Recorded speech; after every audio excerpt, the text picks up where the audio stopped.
So, welcome back mga idol, mga ka-DIY, mga ka-solar.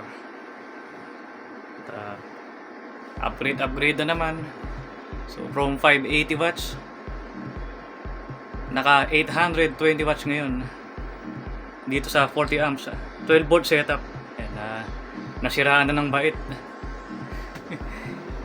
Gusto ko kasi ma-maximize yung MPPT. Kasi kahit yung 580, hirap siyang isagad tong SRNE. Madalas nasa 80% lang din, 31 to 33 amperes.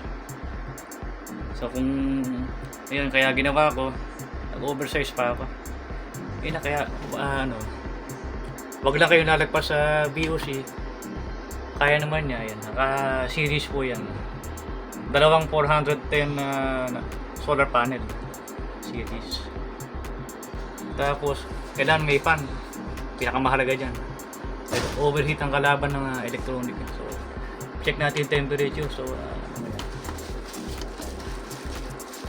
ayan yung amperage yun, mga sagad siya.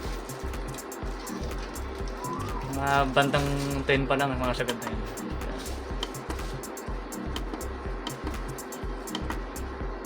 45 Celsius lang yung kanyang temperature. Dito wag lang maabot o lumagpas ng 50 Celsius. No error. Wala pang mounting, nauna pa i-upgrade. Mga solar panel madalas 75 to 80% na talaga yung ma-harvest natin dyan. Depende rin sa klima o temperatura. Bihira maabot yung talagang peak, yung rated power niya. Ayan, tingnan natin data sheet. Yung NOCT, yun yung normal operating cell temperature, yung talagang malapit sa katotohanan. Kaya itong dalawang 820 na ito, nasa 600 plus lang ang average nito. Siguro kung may nasasayang man na amperahe, nasa siguro 4 to 6 amps. 8:47 ng umaga. Yan, pumapalo na siya ng 30 amps. Samantalang yung 580 ko dati, bandang 11 pa siya maabot dyan. Doon ko nga pala nabili yan sa Sunlar, Herona Tarlac. So 3.5 each, yung 410 watts. Pero meron din silang 610 at 550. So ito yung hindi ko na na-videohan yung display center nila kasi maaga pa, sarado pa. So early bird tayo. Yan, hybrid ata na battery yan.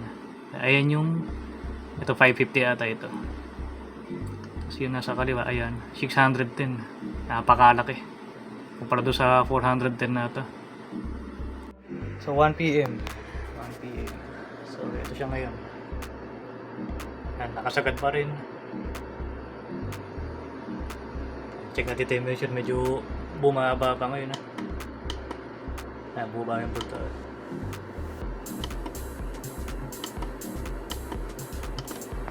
40 Celsius na siya ngayon.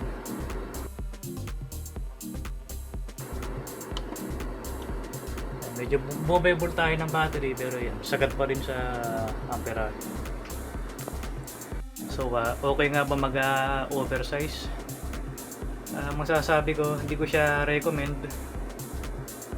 Pero kung gusto nyo palakasin ng konti setup nyo ng 12 volts lang, dagdag power, sige lang. Basta huwag nilalagpas sa DOC limit.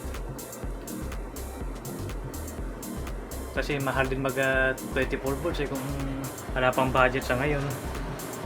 Katangkoto ng battery. Mas okay kasi pag pares. Okay, isang buo na 24 volts na. So, ito, okay lang din palitan to. Pag na-convert sa 24 volts. Sa ngayon, sapat na muna sa akin to.